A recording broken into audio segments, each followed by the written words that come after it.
This is a story that takes place in Karakorum, the Mongol capital. Monk Khan had recently become the ruler of the Mongol Empire, and William of Rubric in France had been sent on a missionary mission to Mongolia to spread the teachings of Christianity, especially after hearing of a growing presence of Christians over there. But they'll be important later. William held an incredibly important place in French diplomacy. He accompanied the French king Louis IX on the Seventh Crusade, a great failure, and converting the Mongols would allow for a great new opportunity for reclaiming the Holy Land. William mainly travelled by oxen and cart, where he would meet Sartak Khan, the founder of the Golden Horde. Attempts to convert Batu Khan failed after William was laughed at by the court, but William's arrogance kept him patient and he let it be. From there, William would continue a 3,000-mile journey to the court of the great Monk Khan. William and his men were given the last of the rations and the slowest of the horses. Not to mention this was winter. Huge swaths of desert meant the only fun that could be had was to look at individual captivatingly uninteresting rocks. This was the ancient form of doom scrolling. Navigation was also particularly difficult in the wasteland, with most using the stars to see when they aligned with how they felt like at the time. Many got left behind. The Nestorians were what William has assigned as the names for the regional Christians, these people of an Eastern sect. Though these people were Christian, William got frustrated with how they believed they were incorrectly worshipping God, namely, a monk who displayed a cross instead of a figure of Jesus. Later, William would have an opportunity to truly converse with the Nestorians. He established that they both believed in just one God, and that God is a spirit. Then he asked them if God had ever taken human form, to which they replied, never. Obviously, this frustrated William. He then asked them why they depict God in human form in artwork. They replied that this was not depictions of God, but instead of noblemen. William then said, then you only make these out of flattery of man? Only, they said, in remembrance. Then they asked the question of where is God, but William could not reply as his translator was sleepy. Several days later, William would reach Karakorum, containing the palace of Monk Khan.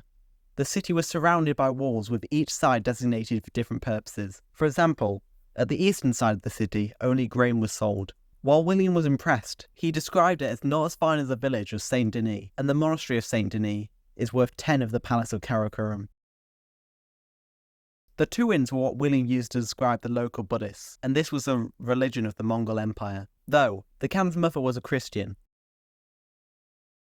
Finally, the Saracens, or as we call them, Muslims, were having an ever-growing presence in the court, with 2 of the 16 religious buildings of the city being mosques, and only in the far end of the city could one Christian church be found.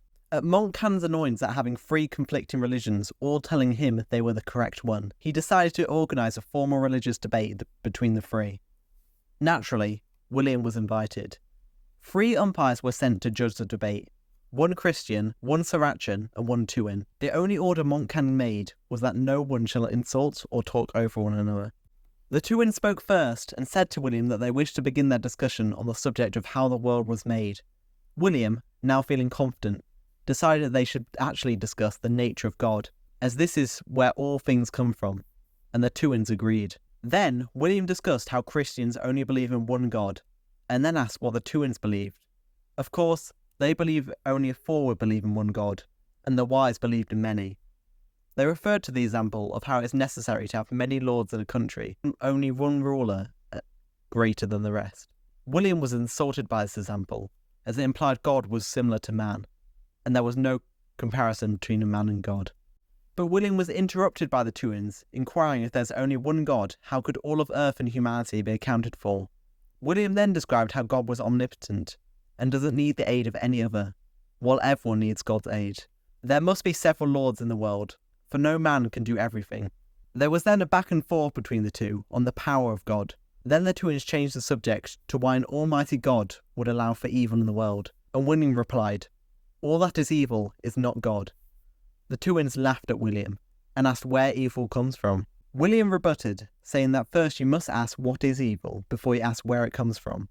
But William then insisted that the Tuins answer if any God was omnipotent. The Tuins were silent for a while, then responded that no God was omnipotent, and then they were laughed at by the Saracens on the other side of the court. When silence was restored, William asked the Tuins how they could serve more than one master, but they did not respond. Then the Nestorian Christians switched their attention to the Saracens.